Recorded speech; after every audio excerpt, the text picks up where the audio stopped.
Seguimos en Cosa Pública 2.0. Vamos nuevamente a la línea telefónica y para saludar y agradecer al doctor Arturo Santa Cruz que nos tome esta llamada. Arturo Santa Cruz es profesor investigador del Departamento de Estudios del Pacífico y también director del Centro de Estudios sobre América del Norte de aquí de la Universidad de Guadalajara. Por supuesto, experto en relaciones internacionales. Justo un libro reciente de él es La hegemonía estadounidense y el continente americano, poder y diplomacia en las relaciones internacionales. Arturo Santa Cruz, ¿qué tal? Muy buenas tardes. Te saluda Rubén Martín. ¿Qué tal, Rubén? Muy buenas tardes. Un gusto estar contigo y con tu auditorio. Igualmente, Arturo, es un honor que tengas la disposición para conversar con nosotros en este día pues tan importante en la que ya empiezan a hacerse realidad amenazas lanzadas desde hace años, especialmente en la campaña electoral y bueno, ya desde la presidencia de Estados Unidos. ¿Cómo viste esta primer día de toma de posesión de Donald Trump y las primeras medidas que anuncia? Pues sí, es más o menos lo que esperábamos ya, ¿no? En el sentido de que ya se había telegrafiado, digamos, esta serie de órdenes ejecutivas dirigidas a la cuestión fronteriza, al crimen organizado en México. Y pues de hecho fueron las dos primeras órdenes ejecutivas que anunció hoy el toma de posesión. Sí, la que tiene que ver con cerrar la frontera, hacer esta expulsión de inmigrantes sin papeles, y la segunda, el declarar a los organizaciones criminales de México como grupos terroristas extranjeros. Así es. Más allá de esto, otra perla, digamos, quizás inesperada, fue la reaparición del término de destino manifiesto tan estadounidense del siglo XIX, que hizo la aparición en su discurso inaugural de hoy. ¿Cuáles son como las primeras consecuencias que puede sufrir el país con estas medidas que anuncia Arturo Santa Cruz? Pues básicamente, también de nuevo cuenta las que ya nos teníamos, ¿sí?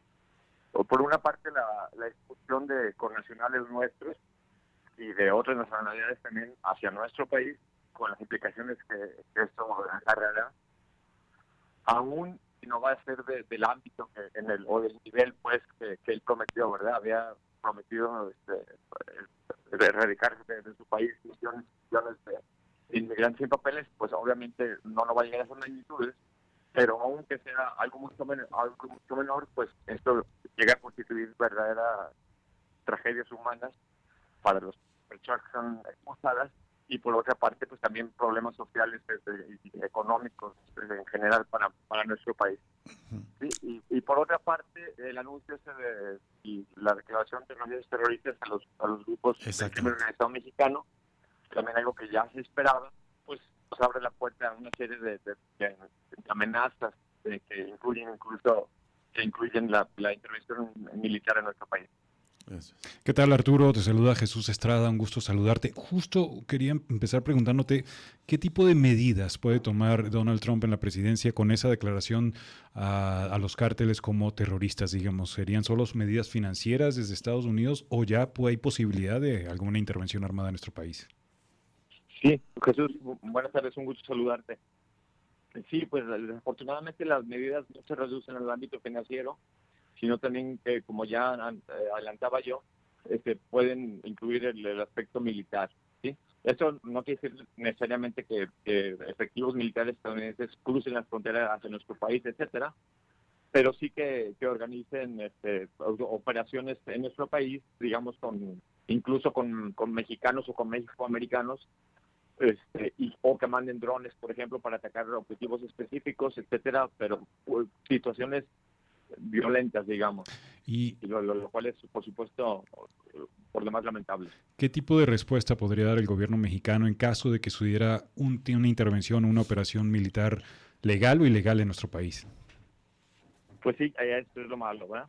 Uh-huh. Yo digo que lo mejor sería prevenir eso, y la manera como mejor se podría prevenir, porque habrá que recordar que esto no es un hecho, es una amenaza, nada más, algo que todavía no se realiza, ¿verdad? Entonces, en ese sentido, la prevención podría venir por el lado de convencerlos de que nosotros podemos hacer lo que ellos quieren hacer.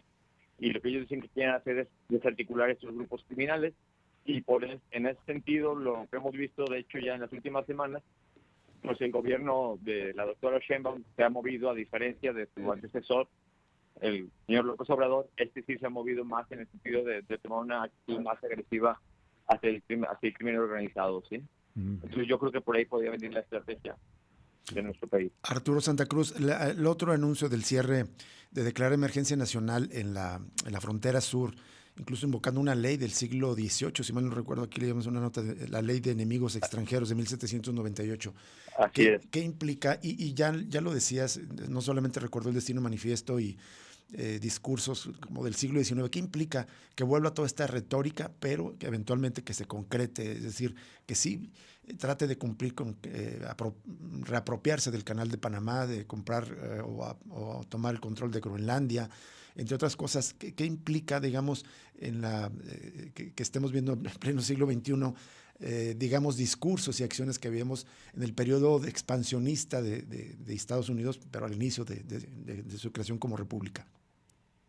Sí, pues lo que implica en este siglo XXI, que ya no es el siglo XVIII, como bien señalas, es una violación en potencia de los derechos humanos de millones de personas, ¿verdad?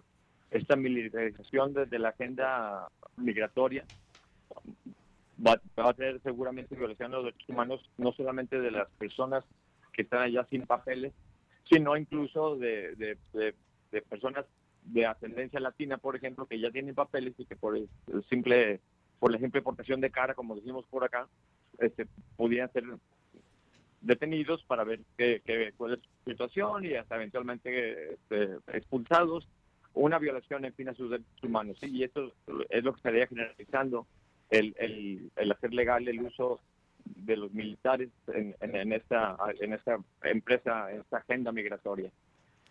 Arturo, un par de preguntas. Una es con respecto a los invitados. Ya se había anunciado, estuvieron ahí pues personajes del extranjero, pero del ala, digamos, de extrema derecha, desde Bukele, Milei acá, hasta figuras también de extrema derecha en Europa.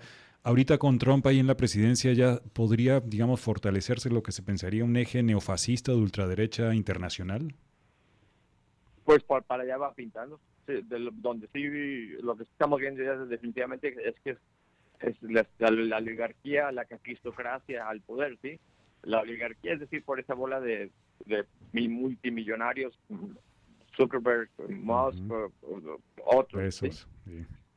Pero por otra parte también la cuestión de la caquistocracia, porque son los peores, ¿sí? Que están ocupando las posiciones en el gabinete, ¿sí? Lo vemos en el secretario de Defensa, por ejemplo. Entonces, es el peor de los mundos en muchos sentidos, ¿sí? Otra duda también, ¿dónde crees que vendrán las principales resistencias a Donald Trump? Que bien, hay que recordar que trae el Congreso en su bolsillo, en el otro bolsillo la Suprema Corte, pues, y a la parte institucional está con él. Las principales resistencias serían desde la calle probablemente, de la parte social. Este fin de semana hubo protestas de miles de mujeres, de la comunidad de la diversidad sexual, incluso de migrantes, en contra de la llegada de Trump.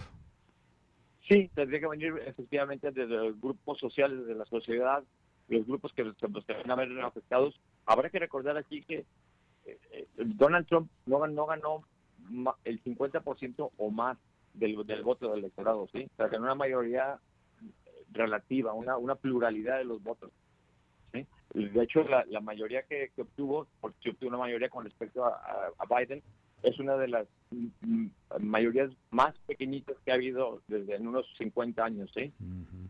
Entonces, por eso es que sí es de esperarse que una buena parte de la resistencia venga de la sociedad, de los sectores inconformes con las políticas de este personaje que, hay que recordarlo, es un delincuente convicto, ¿verdad? Y eso ya no es una opinión de uno, sino que es el estatus legal de este personaje. Es un delincuente convicto, como lo declaró el juez Marchand hace una semana. En términos... ¿sí? Sí, no, adelante Arturo, termina. Perdón. Sí, entonces la resistencia va a venir en buena medida de la sociedad, pero también va a venir de la prensa libre que todavía existe en Estados Unidos, ¿sí?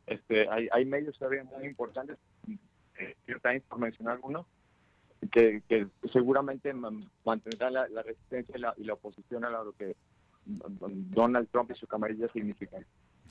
Sí, no, no se impresiona, ¿verdad? Pero bueno, en términos internos, ya que lo mencionas, digamos, una de las primeras medidas están relacionadas con política exterior, pero en términos internos, ¿qué es lo que se puede esperar de un segundo mandato de Donald Trump? No sé, en términos de derechos sociales, acceso a servicios públicos, políticas públicas, ¿qué se podría esperar, Arturo?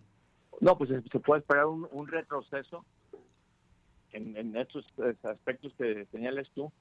Y aquí pues, es decididamente porque Donald Trump tiene lo que llaman la trifecta, por así decirlo, tiene el control del legislativo tanto en el Senado como en la Cámara Baja, aunque sean con mayorías pequeñiñitas, pero tienen el control.